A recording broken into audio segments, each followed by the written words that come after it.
Yo, what is up guys, my name's Hacky, and in this video we're gonna go over the worst to best Drug Wars DLC cars we got so far in GTA Online. I wouldn't say there's necessarily a particular one that's absolutely horrible, because each of the cars has at least one good thing about it, I'd say. To start the list off, I was really struggling deciding which one should be over the other, because the first couple cars in my eyes had the exact same amount of cons and the exact same amount of pros. It was pretty difficult to choose, but for the first car we're gonna start off with the M100 as the least good car. The Declasse Tulip M100, that's the full name of it, comes in at just under 1.7 million, which if you ask me is very overpriced for this car. It is one hefty price tag for this car, plus all the customization. You're probably going to be spending around $2 million for a fully upgraded one. It's fun to drive around, but when it comes to customization, it's not super great despite it having some decent liveries. Liveries might be my favorite customization options on a car, and so there's a good selection of them, but the liveries themselves I don't find to be too exciting. There's a lot of stripe ones which are okay, but they're not like wow factors. And when we compare the M100's liveries to the other vehicles liveries, the M100's liveries are not good. You're gonna see that the upcoming cars have way better liveries than the M100. Much cooler looking ones, that is. Besides the liveries, I did like a lot of the other options. Like, it's got a good variety of good hood options. You can put a drag chute on the back of the vehicle, which is like a cool looking extension, and some nice and unique spoilers as well. Now when it comes to performance, there's some big pros about the performance, but there's some big cons about it, which kind of even it out to be not bad but not all that good. For one thing, it's decently fast, particularly in a straight line. Now don't expect it to be anything like the Buffalo STX, because that's top tier performance for a muscle car, but I personally wouldn't take it out for muscle car races just because it does drift a good amount. It's very good for drifting, but at the same time, if you want to race with it and go around corners, you're going to be struggling to do that just because it's going to drift for you a good amount. If you really like muscle cars and you have a big urge to test this one out, you can buy it for that hefty price tag. But let's say you have to choose between a few different vehicles since you don't have money for absolutely everything, I wouldn't suggest you go for this particular one. The next one is another muscle car, which is the Declasse Tahoma, another vehicle of the Declasse family. Now this was actually free for just a few days because of the community challenge. I did let you guys know when it was free for a limited time, so hopefully you got your hands on that then, because if you go and buy it now, you're gonna need to spend a good $1.5 million to get it before upgrades. The reason I put the Tahoma over the M100 is only because of the customization and specifically the liveries. The Tahoma's liveries are a lot more unique and a lot cooler looking than the M100. You can see a couple of them in the gameplay right now. All of them are sick and look really clean, besides the black and white stripes, which are pretty basic on car liveries. You see them almost everywhere these days. It's not just the liveries that I like better. You can also put a lot of different roof options on this thing. I found there to be a nice selection for the roof options. You can put just a regular rack, you can put some luggages and bags up top, and even surfboards, which is kind of starting to be a trend, honestly. I don't know about you, but we've started to see a lot more surfboard roof options on cars. We're starting to see it more and more, and I actually really like it. I think that's a sick customization option. I don't know many people that put surfboards on top of muscle cars, but I mean, whatever. You guys will see surfboards on another vehicle later on, so just wait for that. Now, if we compare the performance of the M100 with the Tahoma, the M100 is a little bit faster, but the Tahoma is less drifty, so it's not going to spin out like with the M100 around turns. I'd say the Tahoma is still a pretty good vehicle for drifting though. Next one is the Surfer Custom. This is basically a more customizable version of the Surfer that we already have in the game. Now, one of the, if not the biggest upside with the Surfer Custom is the price of it. It's going to be by far as cheap as we're going to get with these DLC cars. It has a buy it now price of $590,000 and a trade price of just under $450,000, which you can unlock it by doing one of the first dose missions. That's what the Freak Shop, if you don't know. So if I'm not mistaken, that is the cheapest vehicle we've gotten released in a while. Let me know down below in the comments if you remember what other vehicle was cheaper than this one and when it last came out, because I swear it's been a while since we got a vehicle under 500k. The very first thing you're gonna notice with the Surfer is it is very slow. Going uphill, you're gonna automatically notice it's going a little slower. Even after you fully upgrade it, it's not gonna be fast whatsoever. You can decide for yourself if the customization makes up for for it because it does have really good customization. We talked a bit about the liveries so far, and the liveries do not disappoint with the Surfer Custom. They have some really good liveries on this one. Some are really simple, some look very clean, and some are rusty. They got like the rustic version. I like overall the very unique build and shape of this vehicle. You can make it into a whole surf car. If it's named the Surfer Custom, of course it's gotta have the customization option of putting surfboards on the roof, just like with the Tahoma, but this one is a lot more fitting to have surfboards up top. That's just what it seems like to me, and I like the customization options overall. You can have some very interesting looking mirrors on this thing, sun strips, and then even a ladder on the car too. Mainly because it's so cheap, I'd recommend going for this one. Next one is the Journey 2. Now it's actually kind of funny because the original Journey, you can call it the Journey 1, was actually in the worst vehicles you should never buy video, so I guess Rockstar watched that video, maybe, who knows? And maybe they just said to themselves, you know what, let's make a 2.0 version of this car and actually put some good customization on it. And I guess that's exactly what they did, because this thing has good customization. I just like the whole vibe it's got to it. It gives me the vibe of like you and your boys just hopping online and you're getting ready for a beautiful sunset in Los Santos, and you just go up the left side of the map to go on a little road trip. This is a caravan overall, so it's kind of built for that, you can say. Although it is a slow vehicle, I'm not gonna lie, but the only reason I like driving it actually is because you can tip it over from side to side. As you're seeing in the gameplay, if you go side to side, eventually the Journey is just gonna tip over to that side and you're gonna be driving on two wheels, and it's actually a lot of fun to try to keep it up, and it just shows how bad the traction and control of this car, because I don't know what other vehicle this can happen to. Something like this will never happen to a super sports car just because they're lower to the ground. I guess you can look at it as being a crappy vehicle, but I look at it as it's actually kind of goofy and fun. Then moving on, we have a different type of vehicle for this one. We have a sports car, but that's not even the big thing that differentiates itself from everything so far. The NIS 300R is gonna cost you just under $2.1 million.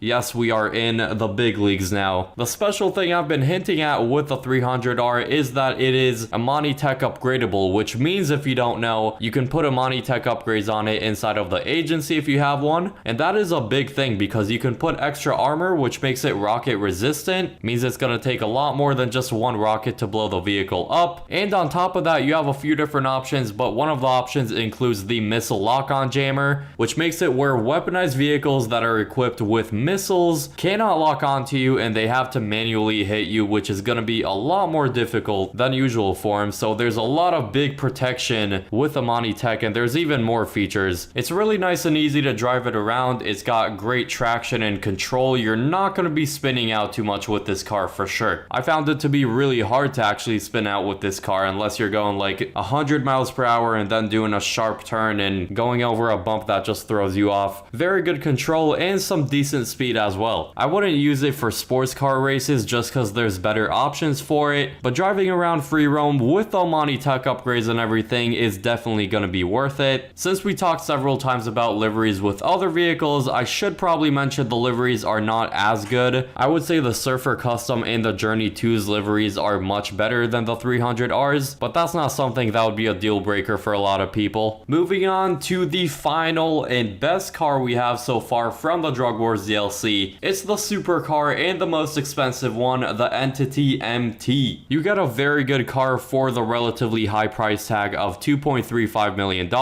I have to start off with the looks of this thing. It looks absolutely amazing. Maybe top 10 best looking cars in the game straight up. Both the back and the front of it look amazing. It's like a very modern looking, I want to say McLaren, although it might not be based off of a McLaren. Don't quote me on that. For players on next gen, it does have HSW upgrades, which is another plus about it, which basically means it has some enhanced performance upgrades. The spoilers and liveries are good, and something I really like about it that's a very unique feature is the roof option. So with this supercar, and I can't remember another car that I've seen this on, maybe at least not on a supercar, you can actually choose if you want it to have an open roof or a closed hardtop. Both of them look really cool. I personally went with the open roof just because you never see it on a supercar in the game. Driving it around, I noticed it's really fast and it does not spin out like almost ever. Like the 300R, it's got very good traction. Comment down below if you've taken it out for a race, I wonder how it competes versus the Krieger and the Emirates and other cars like that. Keep in mind it probably has different performance with HSW upgrades on it and without, but I like everything about this car, no complaints about it. I might do another one of these when all of the drip feed vehicles have eventually come out, which is gonna take a while because there's a good amount of them. And speaking of those vehicles, if you want to see all of the unreleased drip feed vehicles that are gonna come out in the next few months, click the video on screen now for it.